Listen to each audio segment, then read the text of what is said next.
Because that's one other thing I want to leave on today, is that when you own your story, your actions, your behaviors, your feelings, no one can hold it against you. You just fell over. Yeah, I did. And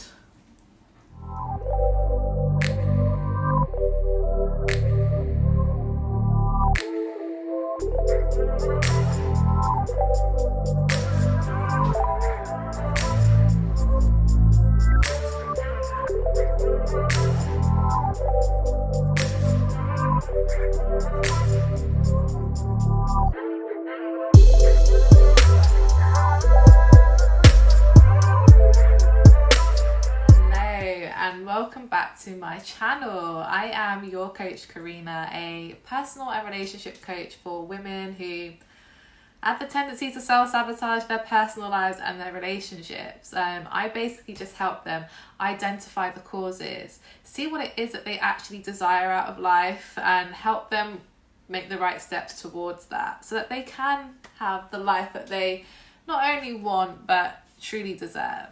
So as part of my self-love month, we're on my second pillar this week, which is accountability. Accountability for who? Yeah, you. It can be quite a sore point for a lot of us, myself included. And I'm just going to share with you my experience of lacking accountability, my wake-up call, and how I have implemented accountability and changed my life. So I'll tell you where it sort of happened for me. I was at work one day, and something that was quite a common occurrence was, running late for work and being stuck in traffic and, getting stuck behind that 20-mile-per-hour driver when we're clearly in a 30 zone and it's clearly rush hour, and you just feel like you've got a Sunday driver who has absolutely nowhere to be, who just, you kind of feel in those moments that this person lives for being on the road at this time, going absolutely nowhere in not a hurry. So it's like frustration. Yes, so going absolutely nowhere in a hurry. And I am at work explaining this to some colleagues and my boss, and I'm explaining it with vim, passion. This person is like the worst person on the planet. It's their fault why I was running late, why I was running even more late, why I was getting in an angry state. And I'm saying all of this, and my boss was like, it's always someone else's fault, isn't it, Corina? It's never your own. And I was literally silenced in my place. I was like,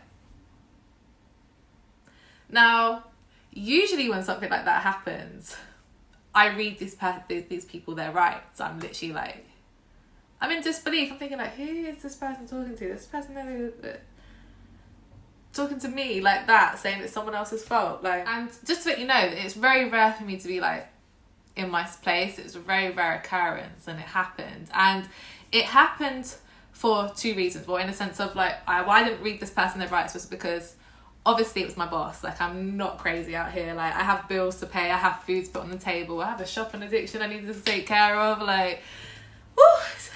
Can't be doing anything too crazy right now. But the second, and the most important reason was that this person actually was right.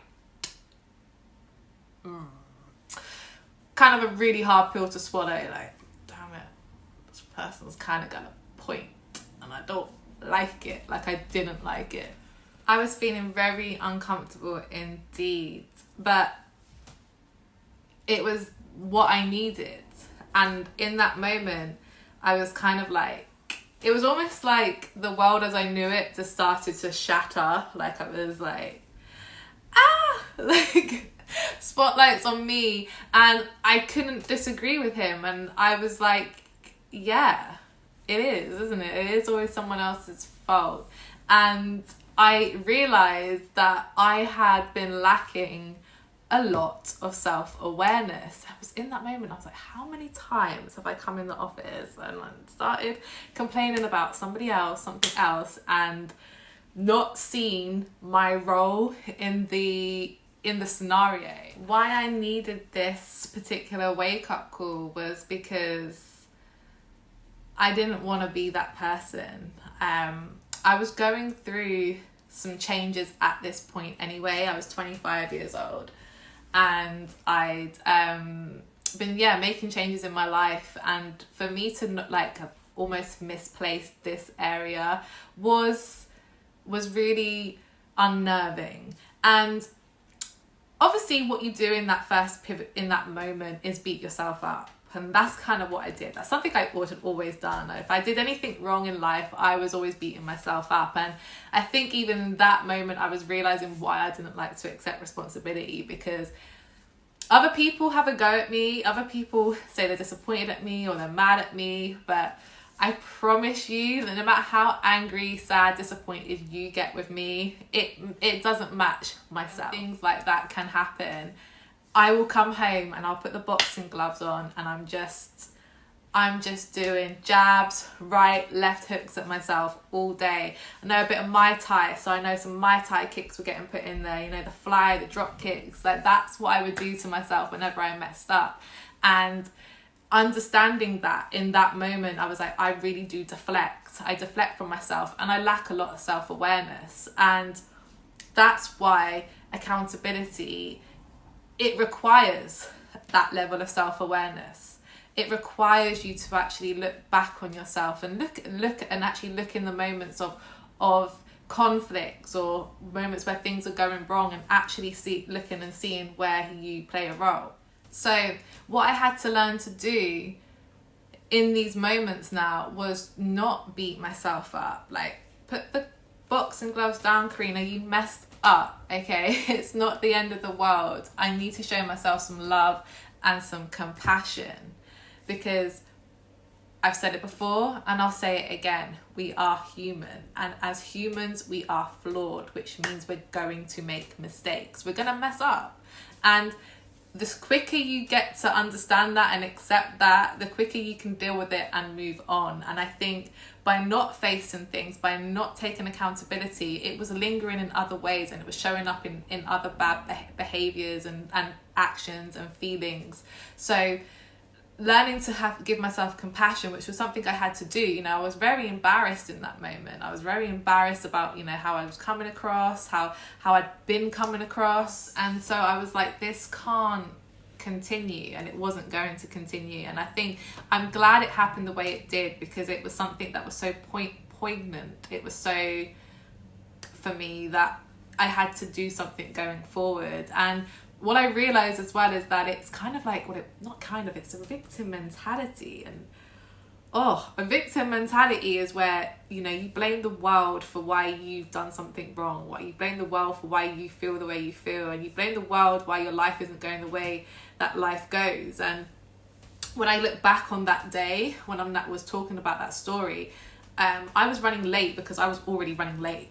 Like, I hadn't got up in time. Like, I hadn't done what I needed to do in time. I'm someone who likes to have at least a 15-20 minute shower, like, every day. And yet I was getting up when I just literally had enough time to shower, eat breakfast, and run out the door. Getting up when you have, like, just about enough time to get those things done is not, it's not effective. And it's making me rush. It's making me run late. And I'm then blaming somebody who's driving at 20 miles per hour on the road as to why I'm running late, when it's actually, if I got up in enough time, if I, you know, which I've had to start doing, getting up in enough time so that I have enough time to have my 20-minute shower, if that's what I love to have in the mornings, and I can have my breakfast, and I can get some other bits done, so that I leave the house in plenty of time, so that if I do get stuck behind a driver who is going at 20 miles per hour, yes, it may be frustrating, but it's not going to affect me as much, and I'm not going to be late, because I've kind of factored that in the amount of time that I am leaving for work. And by changing the mindset and the perspective, I'm claiming back my power. I'm not giving it to somebody else. We give people our power when we blame them for the way that we respond and react to them.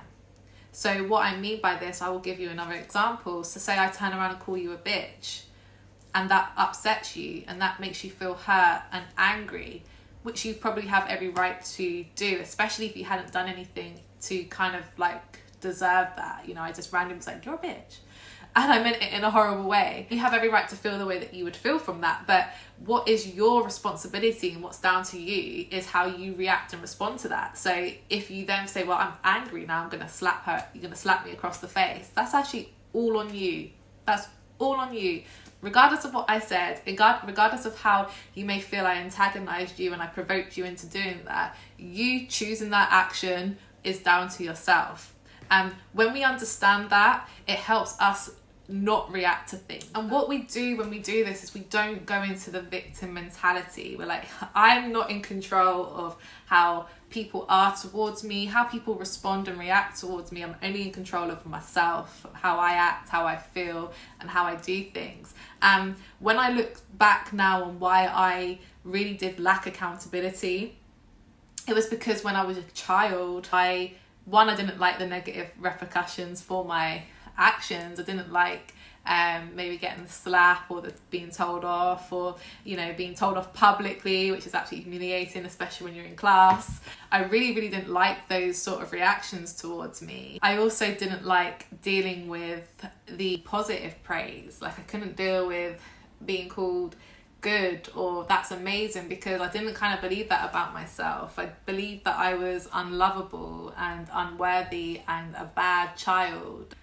And that's probably because of the way that I behaved as a little child, where I can't remember due to my circumstances. So yeah, I really struggled with that, and it all stemmed from limiting beliefs, like limiting beliefs about myself, and kept me in denial, kept me not wanting to face the parts of me that probably needed changing and the parts of me that were good. So it all links back to the first stage of accepting of self, accepting of your worth, who you are as a person. So when I changed my limiting beliefs, when I stopped saying that I wasn't deserving and I said I was enough and I was lovable, I was able to accept the things about me that needed changing, and I was able to be accountable.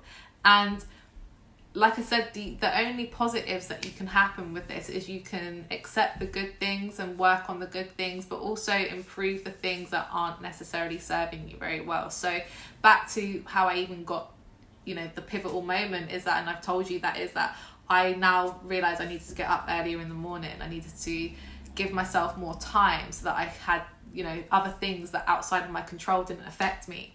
If I'm still running late because of things outside of my control, I can get on the phone and say, you know what, I am running late, I've been stuck in traffic for 35 minutes, I left at so-and-so time, and they'll know, like, she didn't mean to do this, and it is what it is. And this is a really important thing, that you can have the best intentions in the world, but that doesn't stop how your behaviour or how you've been coming across to somebody else, and regardless of how you meant well, if you did hurt someone, apologize, try to rectify that. And I just want to say that I wasn't somebody who was out here not apologizing when I did do things wrong, because there's certain things, like if I spilled something or if it was really I was like, yeah, well, I've messed up there. But it was more so in conflict and definitely in relationships. I definitely lacked accountability for my role while I was with certain people. Like, I could blame this person for being a really bad and horrible person towards me, but I was attracted to him.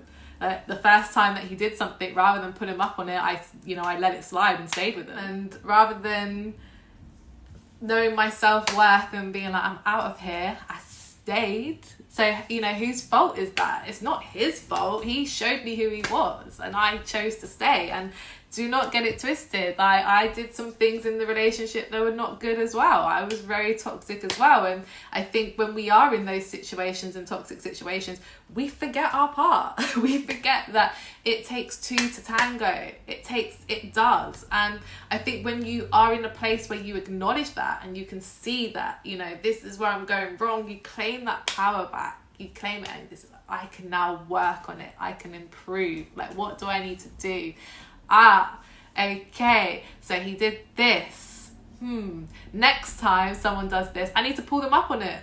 100% pull them up. You see what I said there? I pull him up on it. I don't change him. I don't say this is not how you behave. I say, well, if you behave like this, I'm gonna do this, and then when they do that, you do this, which means if you do this, I'm gonna leave, leave if they do that. You know, it's just making sure that you take responsibility for you. And if in turn, if you mess up in the relationship, if you do something, you got to acknowledge it. You got to say like, I messed up, and you know, I can only hope you can forgive me, depending on the level of messed upness you've done. You know, so acknowledge, accept, see where you can improve.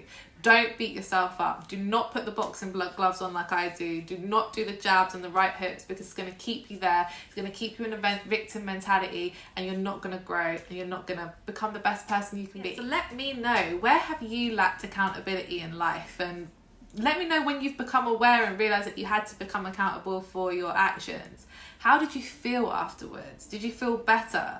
Because that's one other thing I want to leave on today, is that when you own when you own your story, your actions, your behaviours, your feelings, no one can hold it against you. You just fell over. Yeah, I did. And you just crashed your car. You know what? I did. It's going to cost me a bit of money. Didn't. Come at me. What else? What else have I done? I'll own it. When you own it, it takes the punch, it takes the sting out of their punch, it deflates them from maybe trying to get a reaction out of you, and you can be at peace quicker. You can get on with your day quicker, and you don't have to be like in denial, creating more negative, hurtful, embarrassed emotions. And yeah, when you do these things, you're going to start to realise that these emotions that pop up, these feel kind of good. And I've been able to do things that I hadn't been able to do before, because I would have been feeling like kind of like, and now I feel, and you're going to be like, wow, this is self-love. This is what self-love feels like. And promise you, you'll feel amazing. But yeah, let me know in the comments below, can you relate? Hit me up. Hit me up on any social media platform under Your Coach Corina. And if you've liked today's video, don't forget to like, subscribe, follow, and share it to somebody who you feel could benefit from it. Other than that, I'm going to love you and leave you. Enjoy the rest of your day, and I'll see you next week for my video on the third pillar